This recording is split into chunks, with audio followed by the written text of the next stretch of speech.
El sonido suave de la música llenaba la sala sin que nadie se diera cuenta de lo que estaba a punto de suceder. Era una tarde cualquiera en la enorme mansión, de esas que parecían perfectas desde afuera, pero que por dentro escondían silencios incómodos y heridas profundas. El padre millonario, un hombre acostumbrado a controlar cada detalle de su imperio, regresó antes de lo habitual a casa. Sus pasos firmes resonaban por el pasillo mientras revisaba mensajes en su teléfono, pensando en reuniones, contratos y cifras. No esperaba encontrar nada fuera de lo normal. Para él, su hogar era un lugar de reglas estrictas, rutinas exactas y emociones contenidas. Desde la muerte de su esposa, la casa se había vuelto fría. Su hijo pequeño, Mateo, había cambiado. Ya no reía como antes, hablaba poco y pasaba la mayor parte del tiempo encerrado en su habitación. Los médicos decían que era duelo, los psicólogos hablaban de trauma, pero nada parecía funcionar. El padre, aunque lo amaba, no sabía cómo acercarse. Su solución fue contratar a la mejor niñera que el dinero pudiera pagar, alguien que cuidara al niño mientras él se refugiaba en el trabajo. Esa niñera se llamaba Lucía. Era joven, sencilla, con una sonrisa tranquila y una mirada llena de paciencia. Nadie en la casa sabía mucho sobre ella. Solo que era responsable, puntual y que Mateo, por primera vez en meses, parecía un poco más calmado desde que ella había llegado. El padre notaba pequeños cambios, pero no les daba demasiada importancia. Para él, todo tenía una explicación lógica y profesional. Aquella tarde, mientras caminaba hacia su despacho, escuchó algo que lo detuvo en seco. Música. No era la música clásica que solía sonar en eventos elegantes, sino una melodía alegre, viva, casi infantil. Venía de la sala principal. Frunció el ceño, molesto. En su casa no se hacían ese tipo de cosas sin su permiso. Guardó el teléfono y avanzó en silencio. Cuando llegó a la entrada de la sala, se quedó inmóvil. Lo que vio lo dejó completamente desconcertado. Mateo estaba en medio del salón, riendo a carcajadas, con los ojos brillantes, moviéndose torpemente al ritmo de la música. Frente a él, Lucía bailaba con una energía suave y alegre, girando, aplaudiendo, animándolo a seguirla. No había coreografías complicadas ni movimientos perfectos. Era un baile libre, lleno de emoción, de conexión real. El niño reía de verdad, algo que el padre no veía desde hacía mucho tiempo. Lucía no había notado su presencia. Estaba completamente concentrada en Mateo, celebrando cada paso, cada intento, cada sonrisa. En un momento, el niño tropezó y casi cayó, pero ella lo sostuvo, lo levantó y ambos siguieron bailando, riendo aún más fuerte. El padre sintió un nudo en la garganta. Quiso decir algo, detenerlos, exigir explicaciones. Pero no pudo moverse. Esa escena rompía todas las barreras que había construido dentro de sí. Su hijo, que apenas hablaba, ahora gritaba de alegría. Su hijo, que evitaba el contacto, ahora tomaba las manos de la niñera sin miedo. Finalmente, Lucía notó su presencia.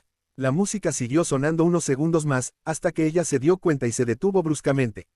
Su rostro cambió de inmediato. Bajó la mirada, apagó la música y se disculpó nerviosa. Pensó que había cruzado un límite, que había hecho algo incorrecto. El padre levantó la mano para que no dijera nada. Su voz no salió al principio. Mateo, al ver a su padre, se escondió un poco detrás de Lucía, aún sonriendo, pero con cierta timidez. Ese pequeño gesto fue como una bofetada silenciosa para el hombre. Su propio hijo buscaba protección en otra persona.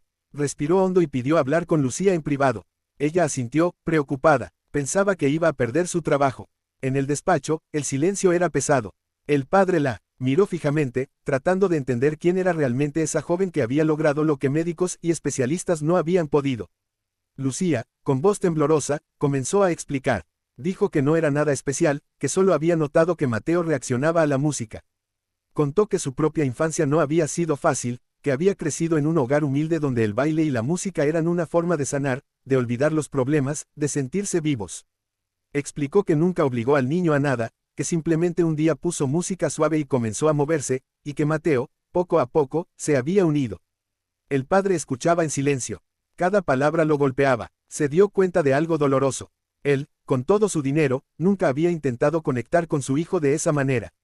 Siempre había buscado soluciones caras, profesionales, distantes. Nunca se había detenido a escuchar realmente. Entonces hizo la pregunta que cambiaría todo. Le preguntó por qué hacía eso, por qué se involucraba tanto.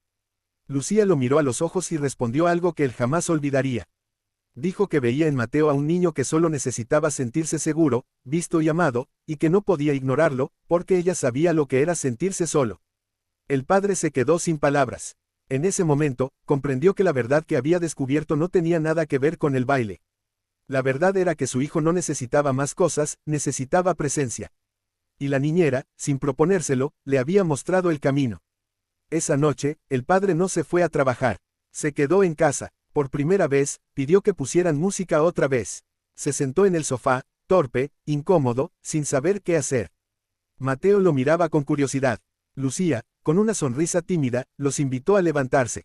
El padre dudó, pero finalmente se puso de pie. No sabía bailar, se movía rígido, fuera de ritmo, pero Mateo comenzó a reír de nuevo. Esa risa lo desarmó por completo. Poco a poco, el hombre dejó de pensar en el qué dirán, en el control, en la imagen. Solo se dejó llevar, bailó con su hijo, se equivocó, se rió, y por primera vez en años, sintió que estaba realmente en casa. Con el paso de los días, todo empezó a cambiar. El padre comenzó a pasar más tiempo con Mateo. Aprendió a escucharlo, a jugar, a compartir momentos simples.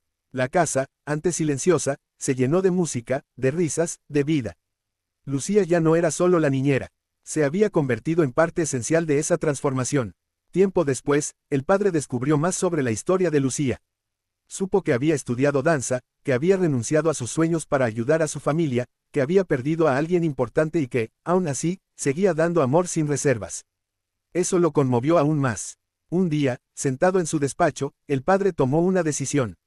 Llamó a Lucía y le agradeció por todo lo que había hecho. No solo por cuidar a su hijo, sino por enseñarle una lección que el dinero nunca podría comprar. Le ofreció ayudarla a retomar sus estudios, a cumplir sus sueños. Lucía lloró, no esperaba nada de eso. Nunca hizo lo que hizo por recompensa. La relación entre padre e hijo se fortaleció como nunca. Mateo volvió a ser un niño lleno de luz. Y el padre aprendió que la verdadera riqueza no estaba en su fortuna, sino en esos momentos sencillos que antes había ignorado. La verdad que lo dejó sin palabras fue clara y profunda. A veces, las respuestas no vienen de quienes más saben, sino de quienes más sienten. Y a veces, un simple baile puede sanar lo que parecía roto para siempre.